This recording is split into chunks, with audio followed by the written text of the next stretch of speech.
Israël, un accueil triomphal pour les premiers Égyptiens, Sadat, isolé dans le monde arabe. Retour de Mauritanie, Philippe Gassot rapporte les témoignages de prisonniers algériens. Raymond Barre au cadre, il faut laisser une seconde chance à chacun. France All Black, deuxième test match demain. Le vainqueur sera de fait champion du monde.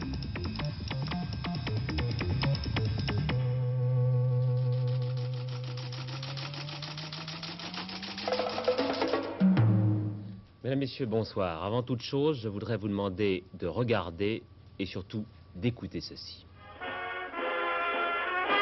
Ce que vous entendez en ce moment, c'est l'hymne égyptien. Mais les militaires que vous voyez, eh bien, ce sont des soldats israéliens qui jouent donc en ce moment l'hymne de leur ennemi héréditaire.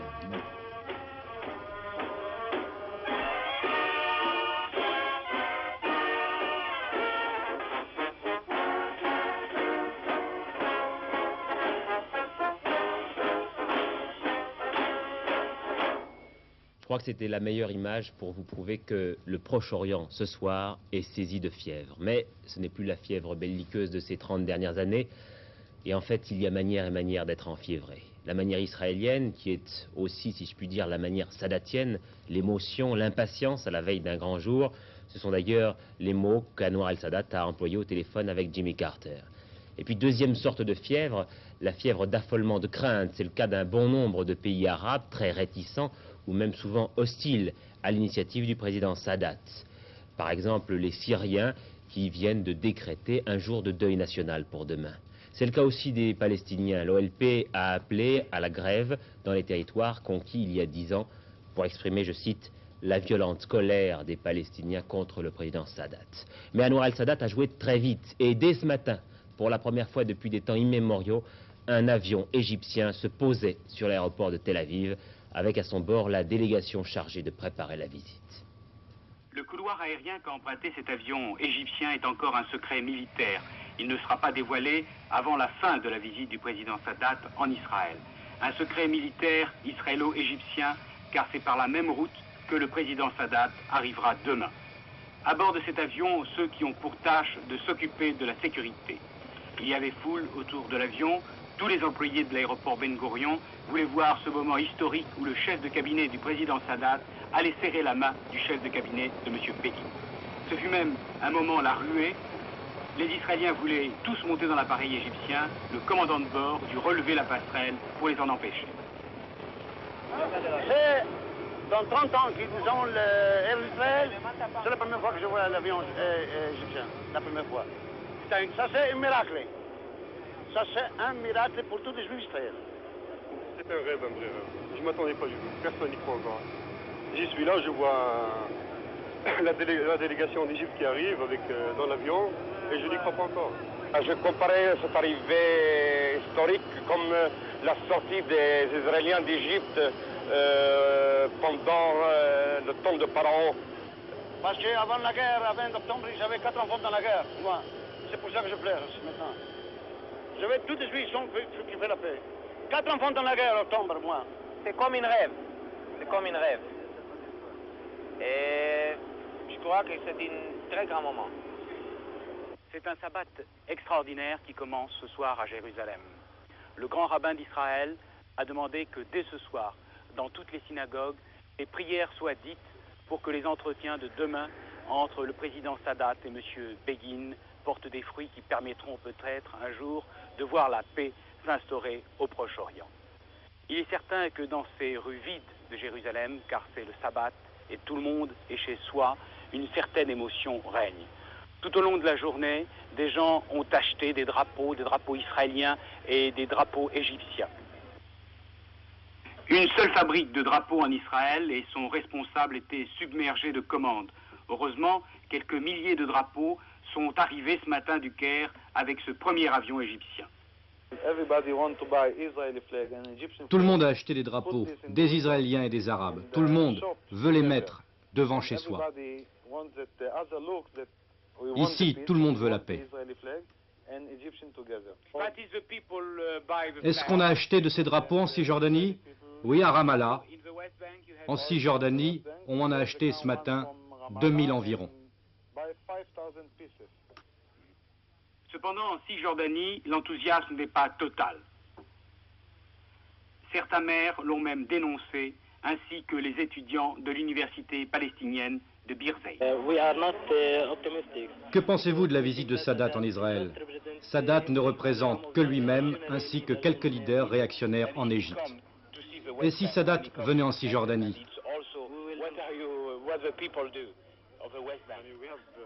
Nous savons très bien, ici en Cisjordanie, comment le recevoir.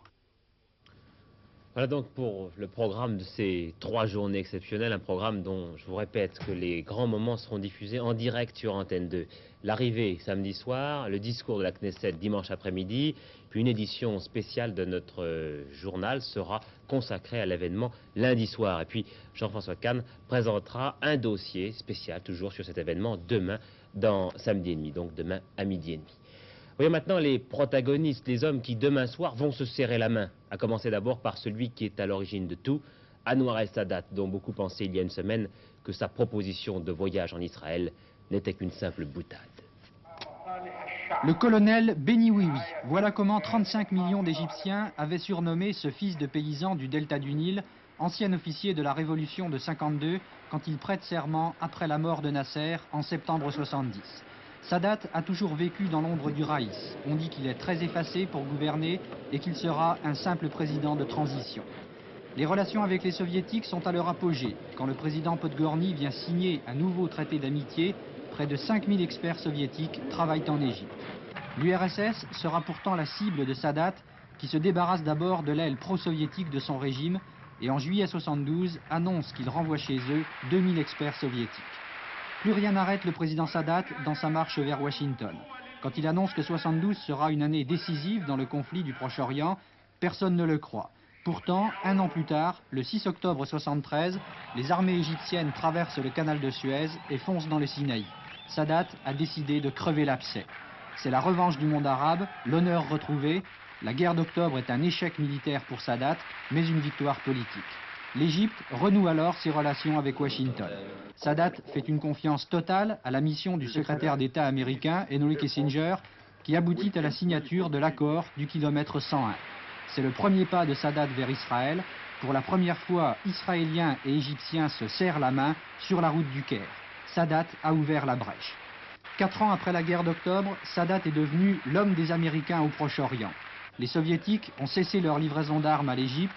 L'économie du pays s'effondre, Sadat est acculé à la paix et bien décidé à forcer le destin. Il ira à Jérusalem, il prend seul sa décision.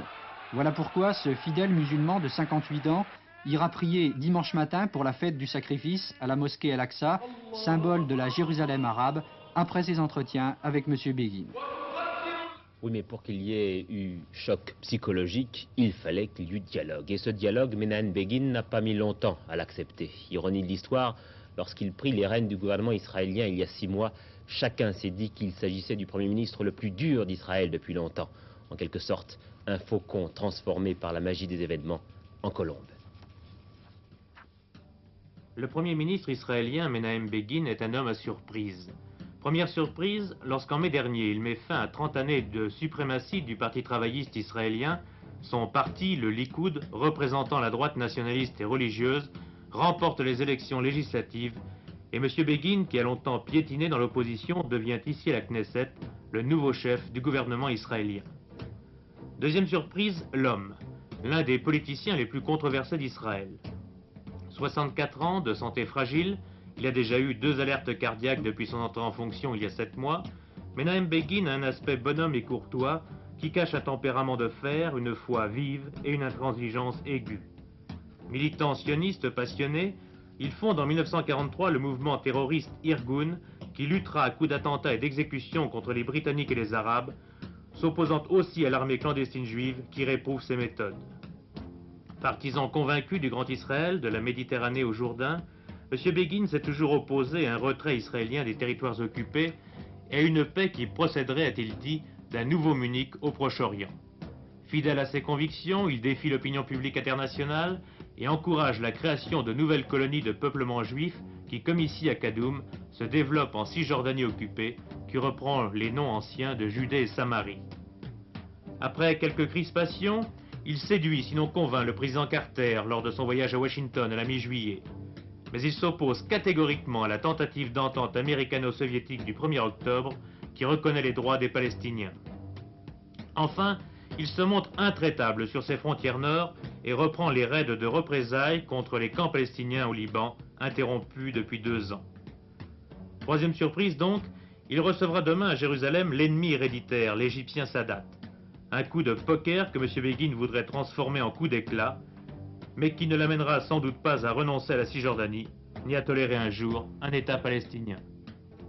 Je peux donc vous assurer que cette poignée de main, Sadat Begin en direct sur Antenne 2 demain soir et sur de très nombreuses chaînes internationales de télévision, eh bien, sera l'une des plus photographiées du monde. Cela dit, ne nous y trompons pas, tout ne sera pas réglé ce week-end en Israël. Il n'y a pour l'instant qu'un défi à l'histoire, un défi qui peut être dangereux. C'est d'ailleurs un petit peu le sentiment qu'on retrouve par exemple dans le jugement du président Carter. Au téléphone, Jacques Segui. Jacques ? Que Sadat ne retourne pas au Caire, les mains vides. Voilà ce qu'a dit Jimmy Carter à Menachem Begin dans une conversation téléphonique de 10 minutes entre les deux chefs d'État. Et cette demande, rapportée par le porte-parole de la Maison-Blanche, illustre les sentiments américains à la veille de la rencontre considérée ici comme historique.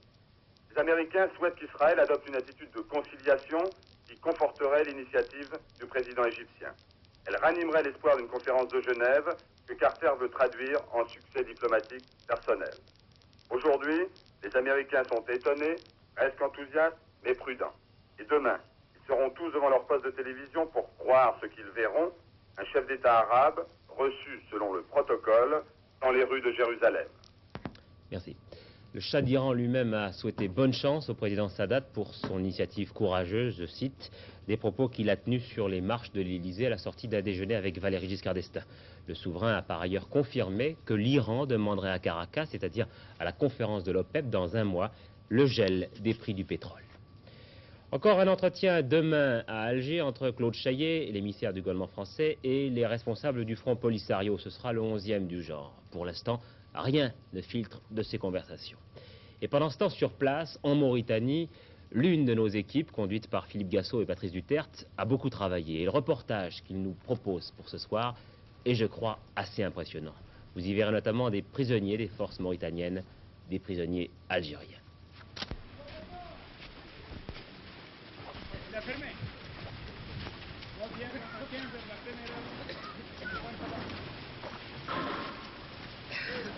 La Mauritanie, qui ne s'était pas préparée à la guerre, ne s'était pas préparée non plus à recevoir les prisonniers du Front Polisario capturés au cours des attaques. Quelques-uns sont ici depuis 2 ans. À eux tous, ils représentent la population du Sahara, mauritaniens, marocains ou algériens comme ces hommes qui ont participé à l'attaque du 1er mai à Zouérat, qui a provoqué la mort de 2 Français, tandis que 6 autres, dont une femme, étaient pris en otage. Est-ce que vous pouvez nous raconter l'attaque au cours de laquelle vous avez été pris? Comment ça s'est passé? Enfin, on s'est déplacé de Tindouf jusqu'à Zouérat. On est venu vers le coup de 5 heures du matin. Et on a attaqué la localité minière de Zouérat. Et on nous a été refoulés par les forces mauritaniennes. À Galbraqin, on m'a repris à 20 km de Zouérat. Est-ce qu'à ce moment-là, vous aviez l'intention de faire des prisonniers français? Oui. C'était l'idée de nos chefs qui nous ont dit de prendre quoi que ce soit, qu'il est complice, soit anglais, américain, français, pareil. Et comment avez-vous été pris, vous? J'étais pris, j'étais dans une Land Rover, et la Land Rover avait les pneus crevés. Alors lorsque j'ai vu que je ne pouvais plus échapper, j'ai levé mes mains. Et vous, monsieur? Vous êtes de quelle nationalité? Algérien. Vous êtes engagé volontairement dans les rangs du Polisario? Oui. Et pourquoi ça? C'était ma région et nationalité algérienne. J'ai engagé dans l'armée. Et pourquoi vous êtes engagé? Et pour mon intérêt, intérêt du pays. Et si c'était à refaire, vous le referiez? Oui. Vous êtes fier d'appartenir au Polisario? Oui. Un ancien chauffeur de la société minière de Zouérat, avec ses conditions de vie bien au-dessus de la moyenne, est parti lui aussi avec les Sahraouis. Quelle est la raison qui vous a fait battre avec les gens du Polisario? Et ils disent c'est pour l'indépendance. Vous la voulez, l'indépendance? Ah oui, si. Vous avez été arrêté pendant l'attaque de Nouakchott? Oui. Si vous pouviez recommencer, est-ce que vous retourneriez du côté du Polisario? Oui, je veux la liberté. Puis... Le président Ould Daddah a recommandé que les prisonniers soient traités en frères égarés, mais en a-t-on véritablement les moyens? Il faudra encore de longs mois pour que la prison qui devait les recevoir soit achevée. Ici, la faiblesse est grande et les conditions d'existence misérables, en dépit de l'action du Croissant Rouge mauritanien.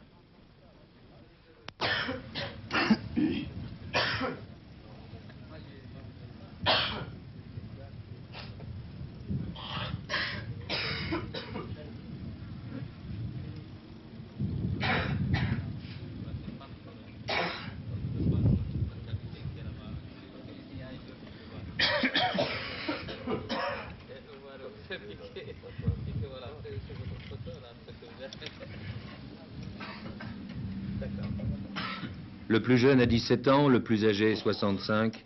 Auront-ils la possibilité de voir la fin de cette guerre qu'ils ont lancée et qui n'en finit plus?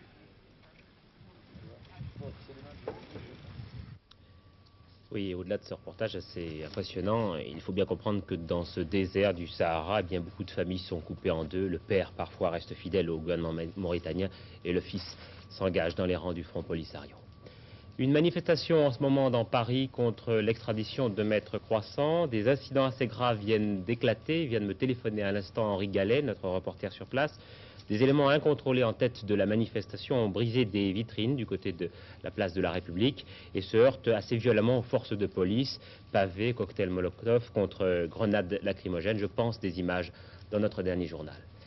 Dans un sondage que va publier l'hebdomadaire allemand Der Spiegel, 62% des Français se sont prononcés pour l'extradition, 20% contre. Une petite manifestation aussi, mais beaucoup plus pacifique, devant l'école polytechnique ce matin à l'occasion de la venue de Raymond Barre. Le Premier ministre ouvrait un colloque de la CGC sur l'université et en a profité pour rassurer les cadres en leur disant notamment qu'il n'était pas du tout dans ses intentions de réglementer l'échelle des salaires. Il n'y a pas de contradiction entre une politique à l'intention des cadres et la réduction des inégalités. À la différence d'autres, le gouvernement ne souhaite pas une égalisation excessive ou systématique des situations et des revenus. Le ressort de notre société, qui lui assure sa capacité à s'adapter et à résoudre les problèmes, tient à l'initiative, à la responsabilité individuelle, ainsi qu'à la sanction du succès par le niveau du revenu et la promotion individuelle. La politique du gouvernement vise d'abord à renforcer la sécurité dont doivent bénéficier les cadres.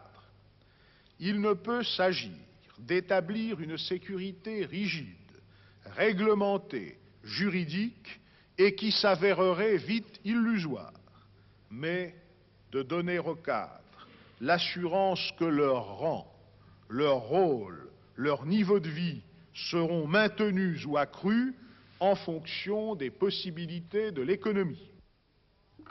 Le phénomène cadre s'est un doublement en 13 ans du nombre des cadres du secteur privé. Ils sont 1 320 000, 90% sont des hommes. Et ils font beaucoup parler d'eux, de leur malaise. Je suis un cadre grâce au diplôme, mais je pense que bien souvent on a le droit au terme cadre grâce au diplôme sans que c'est une signification réelle dans l'entreprise. En fait, il y a des gens qui encadrent et qui ne sont pas cadres, et des cadres qui n'encadrent pas. Je pense qu'un vrai cadre qui mérite ce titre est une personne qui a une aptitude à poser les problèmes avant de les résoudre et qui, en général, a une plus grande initiative dans l'entreprise et qui a une vue plus globale de l'entreprise. Mais un cadre, pour vous, qu'est-ce que c'est par rapport aux autres employés? C'est un employé comme un autre et il se diffère de l'employeur, mais pas des non-cadres. Est-ce que vous avez l'impression que les problèmes d'emploi ont changé depuis 69, depuis que vous avez commencé à travailler? Oui, il est certain qu'à l'époque, trouver un emploi n'était pas difficile du tout, puisque je me souviens qu'à l'époque, on nous sollicitait. Et on pouvait se permettre de choisir parmi toutes les propositions. Je pense que pour les débutants actuellement, il est certain que c'est beaucoup plus délicat. Disons que pour satisfaire un certain idéal à l'époque, c'était d'avoir une situation entre guillemets, avoir un certain statut social, que ça pouvait être une certaine motivation, une certaine satisfaction.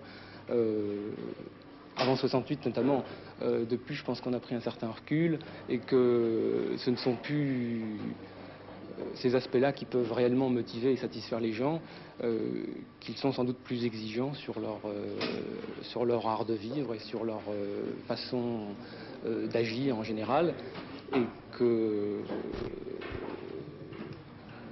de ces exigences sont peut-être nés un certain malaise et une certaine insatisfaction. Encore un peu moins de mécontents du président de la République, nous apprend le sondage mensuel François Rifop. 51% de satisfaits, 35% de mécontents. En revanche, Raymond Barre perd des points. Raymond Barre qui assistera ce soir à la fin de la discussion budgétaire. Tard dans la nuit, les députés doivent en effet se prononcer en première lecture sur l'ensemble du budget 78. Le Premier ministre recevra par ailleurs vendredi prochain les représentants des commerçants d'alimentation. Raymond Barre qui n'a pas voulu commenter les propos aigres-doux de Jacques Chirac hier. Le président du RPR était l'invité de nos confrères de TF1 et avec le sourire, il a adressé quelques coups de patte à son successeur à Matignon. D'abord sur sa politique économique et ensuite sur les objectifs d'action que Raymond Barre et ses ministres avaient définis mardi soir, Noël Coppin. Oui, Jacques Chirac hier a beaucoup insisté sur l'unité de la majorité, mais c'est vrai qu'il a donné quelques coups de patte. Et sur les deux plans que vous indiquiez, sur le plan économique, le fameux plan Barre, M. Chirac affirme qu'il a beaucoup d'estime pour le médecin, mais que le malade ne progresse guère, ou même ne progresse pas. Et puis sur le programme du gouvernement, ou ces objectifs que M. Barre est en train d'étudier avec son gouvernement, pour M. Chirac, ou bien ce programme est un testament, il ne fait aucun commentaire, mais le mot testament, lui, sera très commenté, ou bien ce programme est une opération politique, et là, M. Chirac répond à plusieurs reprises, il y a un danger, il y a un très grand danger. Mais il y a une phrase qui paraît anodine, mais que j'ai retenue parce qu'elle me paraît importante, c'est celle-ci. Ce qui m'intéresse, dit M. Chirac, ce n'est pas ce qui se passe actuellement, c'est ce qui se passera demain. Alors je crois qu'elle est importante parce qu'elle explique finalement l'attitude de M. Chirac sur les deux points que nous avons évoqués. Sur le plan Barre, M. Chirac l'a soutenu avec ses amis. Il annonce qu'il le soutient toujours, mais apparemment sans trop y croire. Mais il a hâte maintenant de promouvoir une autre politique économique, ou comme il dit en reprenant l'image du médecin, de proposer une autre médecine. Quant au programme du gouvernement, eh bien, M. Chirac dit que ce n'est pas à M. Barre de le faire, puisque de toute façon, dans quelques mois, ce n'est plus lui qui sera au gouvernement. Mais alors, est-ce qu'en égratignant le Premier ministre, Jacques Chirac n'atteint pas le président de la République? Eh bien, les observateurs ont tous noté que M. Chirac, effectivement, critiquait M. Barre, mais ne s'en prenait pas du tout au président de la République. Mais il faut quand même faire observer que dans l'esprit, et surtout dans la pratique des institutions, le gouvernement n'existe que par le président de la République, et que c'est le président de la République qui détermine, ou qui, en tout cas au moins, inspire la politique du gouvernement. Et puis surtout, en soulignant qu'un autre gouvernement va bientôt remplacer celui de M. Barre, M. Chirac paraît, si vous voulez, faire un peu l'impasse sur la continuité politique que symbolise, que représente, qu'incarne le président de la République, par-delà les élections législatives. Mais peut-être pense-t-il précisément que le président de la République sera amené à faire une autre politique avec un autre gouvernement en fonction des résultats des élections. Et puis il y a aussi cette réaction du ministre RPR Robert Boulin. Jacques Chirac apporte de l'eau au moulin de l'opposition. Une nouvelle liste de 53 candidats présentée ce matin par le Parti républicain, qui pense arriver à peu près à 250 candidats au total. Parmi eux, Jean-Marie Benoît, un nouveau philosophe qui se présente contre Georges Marchais. Les femmes du 10e arrondissement à Paris respirent. Vous savez qu'en 2 semaines, 4 agressions s'y étaient déroulées, surtout dans des parkings. Eh bien, le principal suspect, qui était gardé à vue depuis avant-hier, a fini par avouer les 2 meurtres. Milošević, 27 ans, sans travail, nié depuis 24 heures. Formellement reconnu par un témoin de la dernière heure, il a fini par avouer le meurtre, le viol et le vol de 2 des 4 jeunes femmes récemment agressées dans le 10e arrondissement. Aujourd'hui, il explique qu'il a été pris d'un coup de folie, mais pour les enquêteurs, il ne s'agit pas forcément du geste d'un maniaque. Eh bien, pour nous, c'est un homme tout à fait normal, hein, malgré ses crimes particuliers. sur le plan psychologique ou psychiatrique. Seule l'expertise qui sera vraisemblablement ordonnée par monsieur le juge d'instruction pourra déterminer s'il y a des anomalies. Vous a-t-il été difficile de le confondre? Oui et non. Oui, parce que ça a été long. Non, parce que, quand même, lorsque nous avons réuni le maximum de preuves, lorsque nous avons pu détruire successivement tous ces alibis, lorsque nous avons découvert un témoin important, il a finalement reconnu être l'auteur, car il lui était difficile de nier. Il y a un aspect particulier, il y a... Et puis, parmi tous les policiers qui ont participé activement à l'arrestation de l'assassin, une jeune femme commissaire de police stagiaire. Pendant l'interrogatoire, elle a relayé ses collègues et c'est en partie grâce à elle que le suspect a fini par avouer. Lorsque j'ai fait mes études, j'ai surtout été passionnée par tout ce qui était pénal, criminologie, c'est tout. Puis je dois dire qu'il y a peut-être un petit peu d'atavisme, puisque dans ma famille, il y a des policiers, notamment mon père qui est encore en activité. Oui, la petite Mire, en effet. À l'instant, cette dépêche assez grave, très grave même, que me tend Lorraine Cusin, des Palestiniens ont attaqué l'ambassade d'Égypte à Athènes. Ils l'occupent en ce moment même, c'est une source policière très sûre, semble-t-il, il y aurait des victimes. Un drame ce matin à Vanves, tout près de Paris, un gardien de la paix qui avait été surpris en flagrant délit de vol par ses collègues, réussissait à s'enfuir, revenait à son domicile, tuait l'un de ses enfants avant de se suicider lui-même. Le gardien de la paix avait été très affecté par le décès de sa femme il y a 2 ans. Victor Franssen est mort. Si son nom ne dit peut-être plus grand-chose aux jeunes générations, de très nombreux cinéphiles se souviendront de sa longue carrière au cinéma et notamment de son J'accuse d'Abel Gance. Et nous en venons au rugby. Demain, en direct sur cette chaîne, qui décidément fait bien les choses, le 2e test match France-All Black.